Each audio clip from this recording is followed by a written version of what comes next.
Hello guys, and welcome back for part 4 of putting together my professional cabinet saw. In this video we're going to finish up the other components of putting together the regular saw. There will be a part 5 where we will put our extension T-glide on, but in this video we're going to mount the accessories and we're going to mount the switch on to my table saw. Hope you like the time lapse.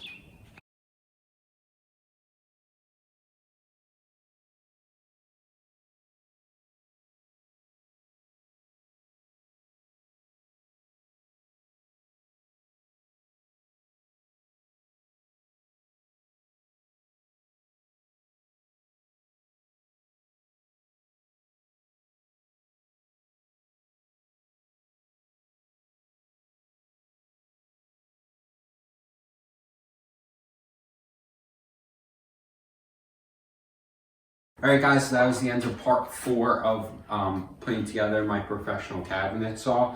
As you can see, it is dark out, so we will be calling it a night after this. The later parts will come tomorrow. We will be working daylight. It's getting a little chilly. So in this video, we put on the switch box and we put on the 2 accessory holders for the wrench, riving knife, miter gauge, and then you do get a push stick with this.